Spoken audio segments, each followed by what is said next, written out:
Time for the 49ers Rush Podcast.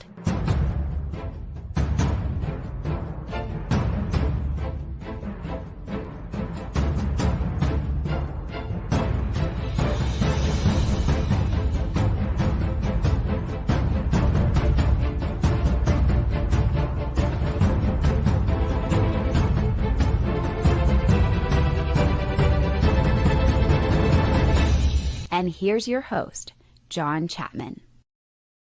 What is going on, faithful? It is an interesting day today. By far, one of my least favorite days of the year as we just keep approaching this trade, the cut down deadline, which Tuesday at 1 p.m. is the time. Here we are Monday, recording this at 2:15 p.m. Pacific Standard Time. So we've got right at about 24 hours of just the axe continuing to just chop, chop, chop. It's terrible. I hate it. One of my favorite things that I was able to learn as a coach, whenever I first started in my coaching career, was celebrate other people's success. If somebody gets promoted over you or whatever, which thankfully never really happened too much to me, but like literally take joy in other people's success in your life. You just enjoy life more. Like, not only is it just good to celebrate others, but like you personally are going to be a happier person and enjoy life more. And so in almost the exact same fashion, show empathy whenever other people's, things don't go well. And so with over 1,000 players getting cut in the next 24 hours, that sucks. Thankfully, a lot of those will be brought back on practice squad. 16 for the 49ers will be brought back. But, the axe has already started to come down on the 49ers. They've already made several moves. They've cut 5 players, none of which were really threats. I don't want to say threats. Had much of an opportunity to make the 53. They cut cornerback Nate Brooks, who they brought in late. Defensive lineman Ladarius Hamilton, they brought in late. Breland Speaks, the defensive end, brought in late. Linebacker Tizino, I thought he played the best of this group, brought in late. And really just one guy that's been here the whole time, and that was defensive lineman, undrafted free agent, Spencer Wagee, who was one of the highest paid North Dakota State guy, nicknamed Superman. Really enjoyed breaking him down on our countdowns. But his tape was just so bad. Making the transition from defensive end to defensive tackle, he could not anchor. And so pass rush specialist only at the defensive end spot, and he didn't even get pressure really too well. So that was rough. Seeing him be cut this early, it kind of says, I don't even know if he's going to be offered to come back on the practice squad, depending on what else is out there, which sucks. Because I thought that Wagee's path to this team was practice squad first year, compete second year. But the depth at the defensive tackle position, which I thought was the strength of this team, turns out might be fool's gold. Kevin Givens has played awful. You've seen some flashes from Javon Kinlaw, but not consistently great. Marlon Davidson, in my opinion, would be my number 3 defensive tackle behind my starters. So that spot's weird. So we've got those 5 moves, but for the most part, other teams in the NFL, they're moving forward with their cuts much faster than the 49ers. This is what Kyle Shanahan and John Lynch do. It's Kyle Shanahan. It's not John Lynch. This is what they do every year. Anything that they can do for a quote-unquote statistical advantage or a time advantage or, team roster construction advantage, they are going to do it every single time. I want to say thank you to all the Countdown crew. What's up, guys? Appreciate y'all coming in. #CCs. I love it. The funny thing is, I was planning on doing a giveaway a while ago. It's just not taking place. We announced this Bosa jersey giveaway a while ago. All of our social media platforms or the #CCs are ways to enter. You can enter multiple times. And, this is compliments of an anonymous Patreon supporter, the 49ers Rush supporter. And I thought the Bosa deal would be done, but it's just not coming down. And it freaking sucks. I hate it. Now it seems like they're going to wait until Wednesday. So Wednesday is the next mile marker. Whatever that is, for the Bosa deal. Look at Apex. He says, not to be dumb or stupid. Really, what's a CC? Hashtag CC is a way to support the show. It means Countdown Crew. When we hit our show intro and it's doing the countdown, you hear my wife's voice, welcome to the 49ers Rush podcast. That's Miss Chapman. And it helps us because when you do hashtag CC early, that helps us with the algorithm to be recommended to other people and whatever else. So that helps. Also, it helps you because we do giveaways where we give stuff to you guys. Things like a Bosa jersey or t-shirts or whatever else and things along that line. So it's an awesome way. So hashtag CC whenever you hit that subscription bell on the YouTube channel, or if you watch on Facebook, or if you watch on Twitter, or if you watch on Twitch, any of those spots, hashtag CC helps us out a lot. So that's what that is. We do giveaways on that. And the Countdown Crew, that's what's up. Everybody's showing up strong. Apex says, thanks, guys. Yeah, welcome to the community, brother. And I'm seeing a lot of very, very loyal watchers and stuff, and I appreciate you guys. Good day to you, Randy, the man. Marco says, how's the post Lance hangover, John? Yeah, I'm a Niners guy. Again, I don't want to go back and say like I really enjoyed it. I think that they handled it well. I don't think so, but that's okay. That's life. I'm focused on the 53 that we're going to have now, and I think that's the way to handle it. Revisionist history is rough. And, there was, one of the things that popped up today, not really have, anything about the Lance, but the way in which they handled the Lance trade. 4 teams offered picks for Trey Lance. One of those teams was the Lions, the Detroit Lions. Yeah, I don't know what they offered, a 5th or a 6th. We don't know that information. But the trade went through Friday morning. Well, the Lions played Friday night, and their backup quarterback, Nate Sudfeld, who was with the Niners last year, tore his ACL. And so, immediately I saw that. I was just like, why did you have to trade Trey so early for so little? Would the Lions have come back with a better offer? I don't know. That game's weird to go back and do that. But that was the first thing I thought. Like, why would you sell at the lowest possible? There's still games on today. And I mean, I would much rather prefer to trade Trey Lance to the Lions than the Cowboys. But hey, that's okay. So that's where that is at. But so much good stuff. The 49ers did hold 2 workouts today. What's up, Grant? Asan, the man. Appreciate you. He says, hit that like button, faithful. Again, another free way to help support the show. Just hit that thumbs up button. It helps us out. Free way grow the channel. Much appreciated. 2 kickers worked out today for the 49ers. Tristan Vizcaino and Taylor Ruzzolino. This is where the Niners are now. And again, I think, if you're looking for a way to criticize, this is probably an open window. Not that I'm taking that route. I think this is the correct way to handle this kicker fiasco, right? You've got 2 kickers out. You got 2 kickers on your roster anyway, which is weird. You got both of them are out with injuries. Do not go and spend any more capital, whether draft capital or salary cap capital, on a high-end kicker. Do not go pay Robbie Gould. Do not do that. That is a very bad decision after spending a 3rd-round pick on Jake Moody. So I love this option where you bring in cheap, guys that were undrafted. Ruzzolino, I think, was like for the Renegades in the XFL or something. Vizcaino was with us last year for a short time when Robbie was hurt. Bring in the cheapest option possible. Let them have a kickoff, a competition. And if for some reason Jake Moody is not healthy, this should be your option for week 1 or 2 or 3 or 4. Do not overpay any more capital on a kicker position, please, God. It's just, that is just such a waste of resources. It's a waste. So I don't think that either of these 2 guys will be signed until after Tuesday. But just to have that option, hey, we're going to bring these guys in after we set our initial 53. And that's one of the things that's so important. It sucks whenever people get cut. 100%. Doesn't mean the story's over. For a lot of those guys, it is. But the initial 53 is going to change immediately like that because they're going to be moving, like Ray McLeod, for example. He's going to make the initial 53-man roster. Then he's going on IR. Then we'll bring somebody else in. And so it's going to be in flux. It's going to be a lot of, churning of this roster and things like that. So just because somebody gets cut, it does suck. And it is terrible. Be empathetic to that.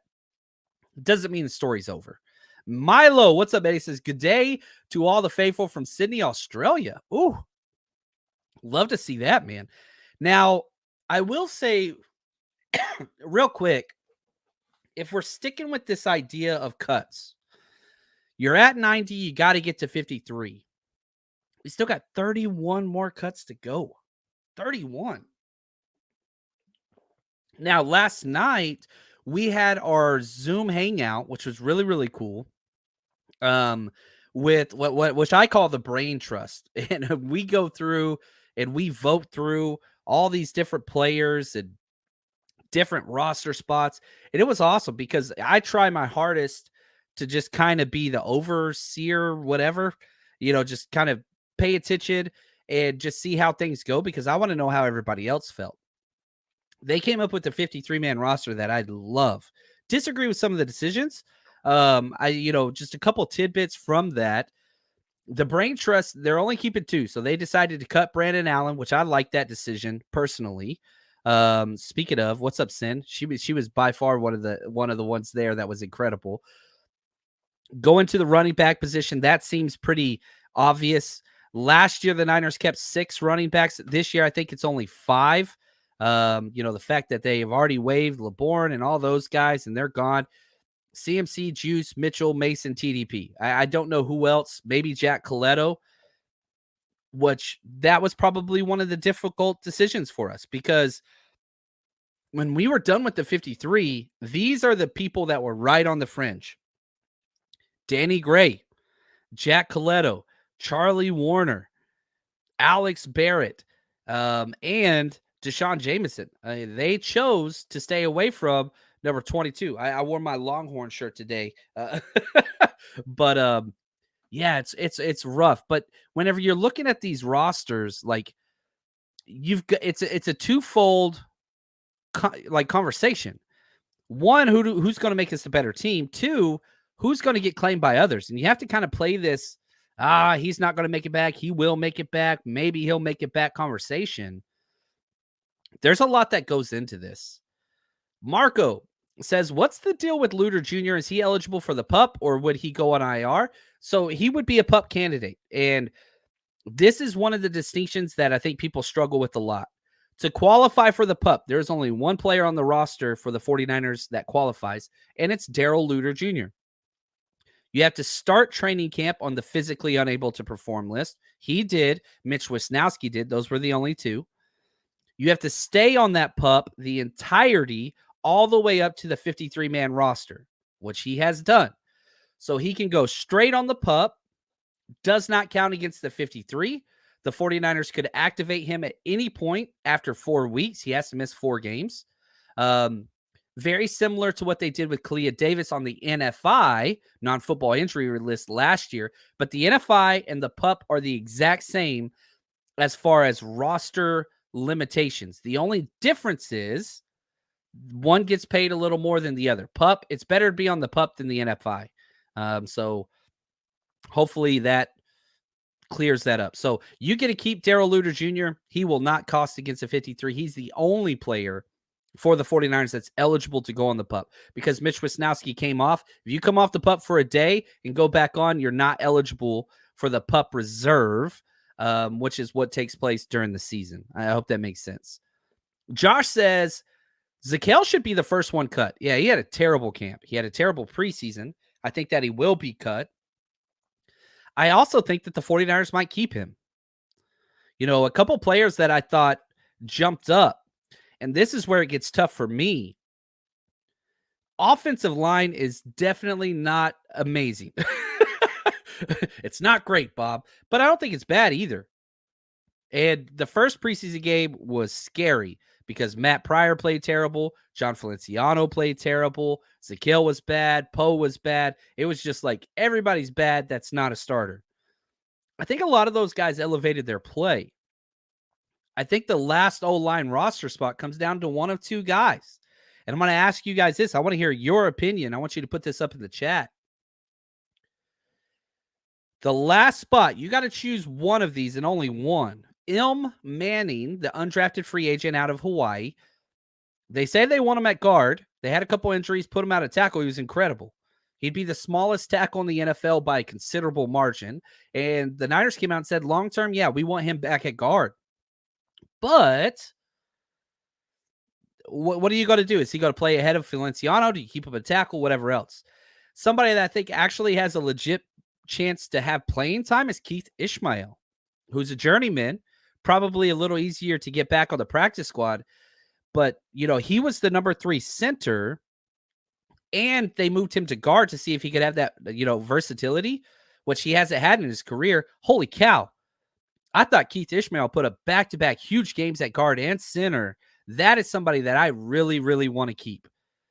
So my question to you, you only get to pick one, Ilm Manning or Keith Ishmael. Which one would you prefer to keep? We'll go through some of those answers here in a second. What's up, Rick? How you doing, man? Appreciate you, buddy. And, I think, oh, Randy, this is a hot take. Will Luter eventually be cornerback 2 this season? I don't think so. That cornerback position, the Deshaun Jameson doing what he did, kind of, you're allowed to just wait on Darrell Luter Jr. Again, I think Deshaun Jameson played incredible. Not that this whole year is wasted, but I do not think that they even give Darrell Luter Jr. an opportunity until 1 or 2 injuries happen at the cornerback position. And it has to be an outside corner because they want him playing outside. But with Ambry Thomas elevating his play, that made this move even easier to just put him on ice and just stash him. So, yeah, we'll see there. We'll see there. Right here, word on the streets, Bosa is looking for a 5-year, $30 million, fully guaranteed contract. If that was the case, it would be done right now. Again, where the rumors from this are coming from, I don't know, Gregus. I appreciate you, but that is cheap. Now, the fully guaranteed hurts, but Bosa should be getting closer to $34 million a year. Fully guaranteed, that's another thing, but 5 years, $30 million guaranteed, I would sign that right freaking now. Yeah, because Bosa would be a bargain in 2 years into that deal. And again, I'm always big on guaranteed contracts for studs. He deserves that. So I'd be so happy for that. Yeah. Milo, what's up, man? He says, is there something more to the Bosa holdout than we know? Otherwise, no reason it should be done. We have no idea. John Lynch came out and said Bosa and his camp want to keep this private. We agreed. We're going to do that. Yeah, I would sign $150 million guaranteed. I know you say yikes. I'd do it right now. Spread out over 5 years? Yes. Go do that right now. And that would be such a bargain 3 years from now. That would be such a bargain. Oh, now back to the O-line debate. I said Keith Ishmael or Ilm Manning. We got B&D. He says Keith. We got Manning. I'm liking all these. Manning for me. Ooh. Yeah, this is good. This is good. So we're getting, a little bit of that stuff out there. I don't think you can go wrong. Ilm Manning put up some great tape, but he's so small. I don't know what team's going to want him at tackle. He's a small guard. He's 6'2". He's not even 300 pounds. Ilm Manning is tiny for a tackle or for a guard, let alone tackle. It's got to be a Shanahan scheme only that would be interested in him. I'll be honest with you. Kenny says, does Latu make the roster? Nope. That dude's going on season-ending IR. And that is the best thing for him. Probably not financially because he won't get paid the same. But that dude wasn't ready. Special teams was bad. Blocking was a little better than I expected. But again, he was the worst blocker in all of college football that was a tight end. He was the worst graded blocker of any drafted tight end. Receptions were terrible. Routes are good. His routes are good. And he had that one good game. I think that's awesome. But special teams and blocking, drops, fumbles, nah. He needs time to simmer. Just let him simmer. I'm okay. I'm okay with that. Right here, Josh says, I'm thinking he wants closer to $40 million a year. I would agree with that sentiment. I'd be okay. I'd be 100% okay with $30 million. But that's just me.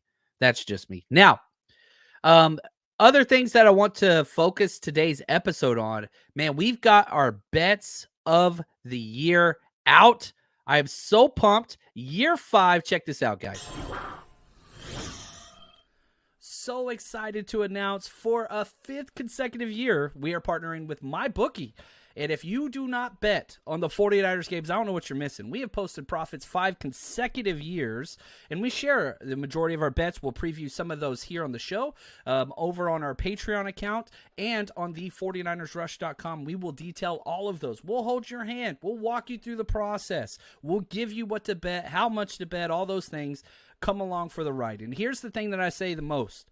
This increases your fan experience. All you got to do is go to mybookie.ag, use promo code 49ers, 49ERS, and you get up to $1,000 deposit match on your first initial deposit. Or just click this QR code right next to me if you're watching, or the link in the description of this audio podcast. They got you covered. As always, with free plays and bonus deposits, there is a rollover that applies, meaning you have to bet a certain amount of times to get that free money, the deposit money out.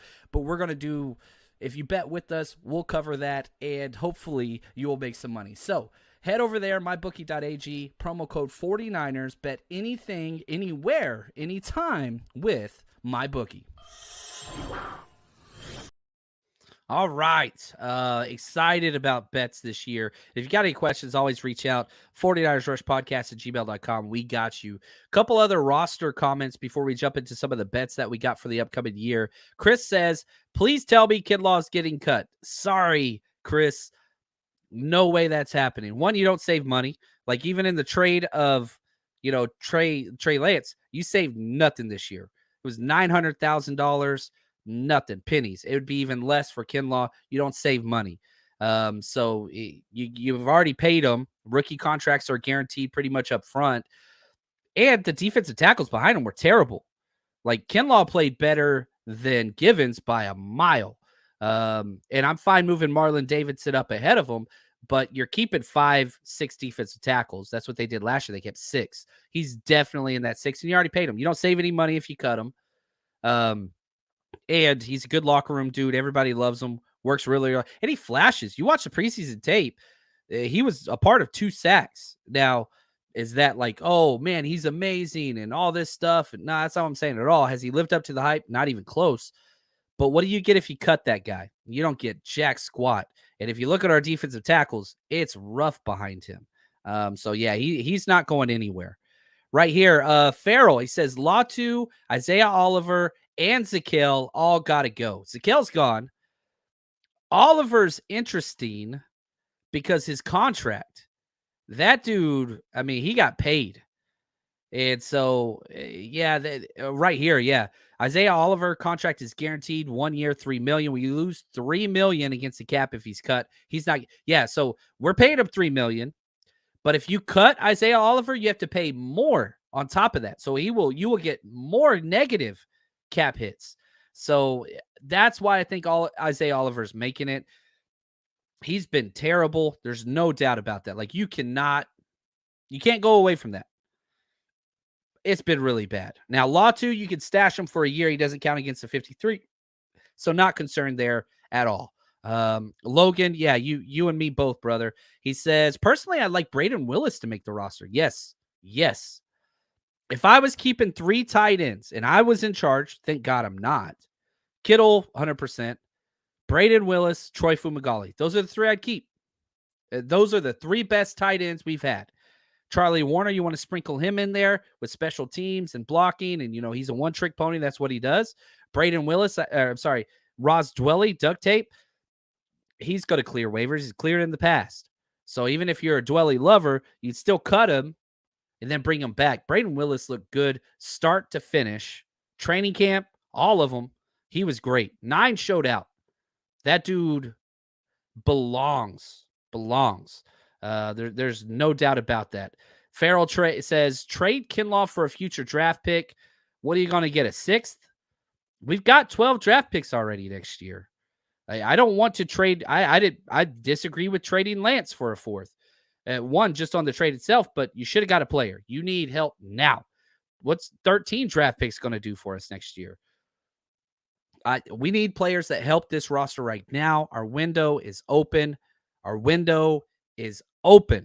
That's what I want.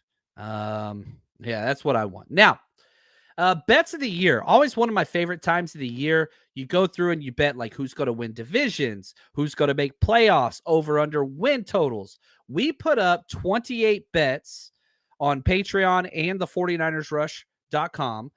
Those are available now. They're already posted. So if you want to go check those out, that's Jerry Rice tier and above if you want to bet with us. And if not, you don't want to bet with us, that's okay. We'll share a couple bets on here. One of my favorite bets, I think there are two elite defensive linemen that qualify for Defensive Player of the Year. And they both got pretty good odds. And they're both playing each other week one, or at least we hope they are. Nick Bosa, obviously the winner last year. TJ Watt was injured, but, last time he was healthy, tied the all-time sack record and missed games. I think one of those two guys would win. And here's my betting philosophy, as always. It's Tony Gwynn, baby. Base hits, small paydays, that gets you where you want to go. Yeah, consistent hits. You know what I'm talking about? I'm not one of those 5 parlays, bet 10 to win 5. I don't do that. That's sucker's bet, in my opinion. I know that's fun, but everybody always shares, man, I was one bet away from hitting this. And I'm just like, man, that's why they do it to you. I'm consistent. I'm slow. We have posted profits 5 consecutive years in a row. We have not had a losing year yet. I don't plan to start now. So I put 2 players down for a Defensive Player of the Year. So I hedge. If either one of these guys win, we post a profit. TJ Watt, I put 5 down on him. If that happens, if he wins Defensive Player of the Year, we win $40. Nick Bosa put 5 down, you win 50. So we bet 10. But man, those 2 are the favorites. Obviously, there's others. Micah Parsons, Myles Garrett. I get that. But in my opinion, the 2 most, how do I say this, disruptive and stat additions and defenses that highlight them, I love those 2. I absolutely love those 2. And again, just to kind of share my thought on how I bet for best record overall, I put it down on 2 teams. I put 5 on the 49ers to have the best record in the NFL. If that happens, you win $45. If the Chiefs do it, I put 5 on them as well. That's 22.5. So I'm risking 10 going with the favorite. And if the Chiefs do it, then guess what? We double our whatever we bet. And if the Niners do it, we quadruple it. And lots of bets like that. Who makes the playoffs? Who doesn't? Total wins, all that stuff. And, I always get the, oh man, I'm going to start betting with you this year. You could bet your own. I don't bet more than $5 to $10 on almost any bet. I'm slow and steady. Now, a lot of people have reached out to me and donated money back to us and said, look, man, you made us $1,000 this week, whatever. I don't bet that much. I get pumped for $5. That's just me. So anyway, hopefully you guys bet with us this year. We'll be doing betting specials all year long. And even if you're not into that, that's totally cool. It's an interpretation of what's going to happen in the NFL. So that's one reason why we partner with these guys, because I just think it's good content to look out there. Right here, what are the odds for Brock Purdy to win MVP? You are a crazy man. Let me look that up right here. I'm not going to take that bet, but if you wanted to, you got to scroll down a ways. Jimmy Garoppolo's up there. Brock Purdy is plus 4,300, which means if you bet $5, you win 215. So it's basically like 40 times whatever it is you bet. So the odds for Brock Purdy MVP is bet 5 to win 215. I don't see that in a run-heavy offense, but maybe. It's not as crazy as you think. He's got better odds than Kirk Cousins. He's right behind Russell Wilson, ahead of Kenny Pickett and Jordan Love. So, yeah, there you go. Yeah, let's see. Let's see what happens. I'm not betting that, though. Again, that's not my betting strategy. Yeah, it's not my betting strategy. But if that's yours, betting is entertainment. It's awesome whenever you make money every time, but that's what it is. Kevin says, yes, sir. Let's get those bets in. Thanks ahead of time for the wins, John. Yeah, any bet that I say on this show is my own personal money that I use. So I'm not just saying stuff to say stuff. So anyway, we'll take that for what you want. Right here, winning back-to-back defensive players of the year is hard. I'm with you, Thomas. But here's my thing with Nick Bosa. He's got so much more to play for. His number one goal last year, do you know what it was? It was to break the 49ers all-time single-season sack record, 19.5 by Aldon Smith. He didn't get it.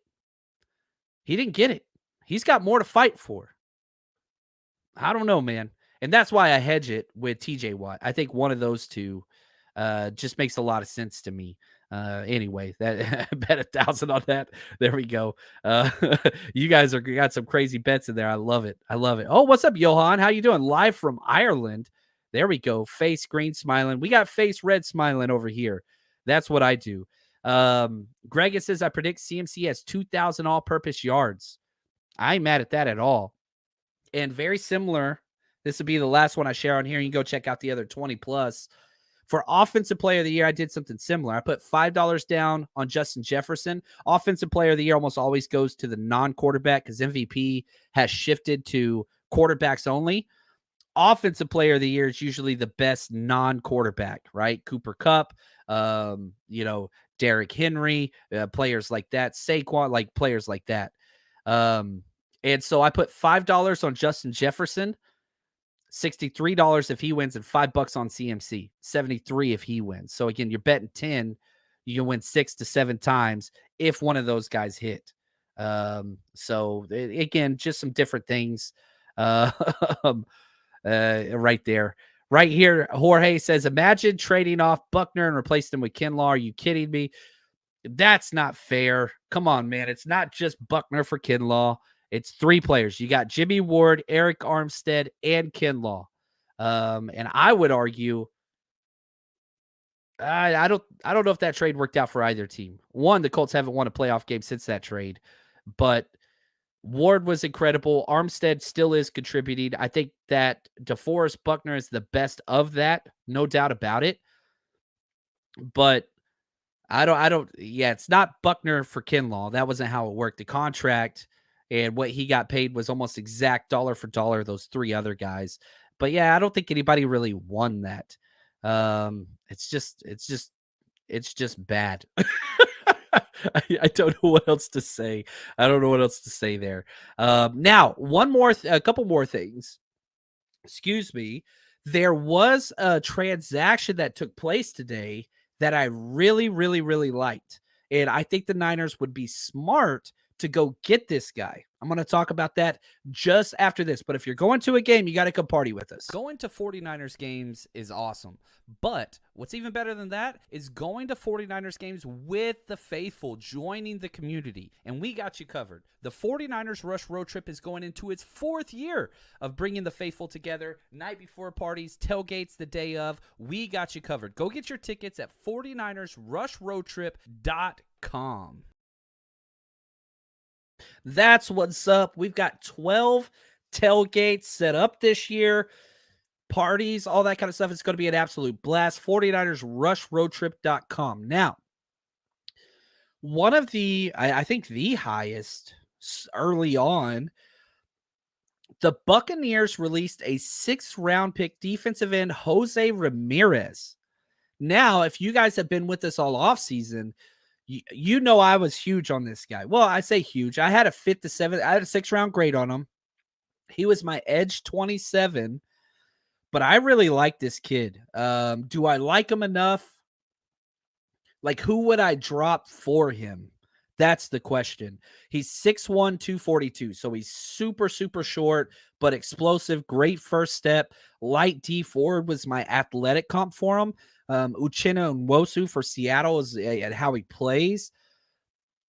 I think he's a hell of a player. Not sure I would put in a claim for him on the 53, but man, I would love that dude on the practice squad. Are you kidding me? Whew. I would love that. So that's the first name that I saw come up where I was like, let's pay attention to this guy. Rookie, put him in Chris Kusarek, let him develop. Again, I don't want to put a roster claim on him, but I do want him on the practice squad. So that's where we are right here. I thought he was 6'3", 215, says Dan. He was till he went to the combine. Went to the combine, and those inflated numbers always get brought down. In the history of combine everything, nobody is taller than what they have in their college programs. So that's just what it is. And I'll be honest with you, I've been a part of that. On the low end, where I say like at the high school level, you go through and you're like, all right, Jeff, what's your height and weight you want in the program? 6'2", 220. Really? You can barely ride a roller coaster, Jeff. Let's be a little bit more honest. Let's bring it down. You're 5'10", you weigh 195. All right, coach, that's cool. Like, that's kind of how those things go. And really, it benefits the player to get on the radar from doing that at the high school level, the college level, because people see 6'3", 215, and they're like, ooh, all right. So anyway, I hope that makes sense. Right here, Niners Nation says Bijan Robinson for Offensive Player of the Year. Yeah, he's pretty high on the odds there, to be honest with you. Let me see. I think he's plus 265. He has the best odds. So you're not going to get much of a return there. Bet 5 to get 13 back. But yeah, he's the odds-on favorite. There's no doubt about that. Debster says, why not say you're 6'5" then? Yeah, a lot of people do.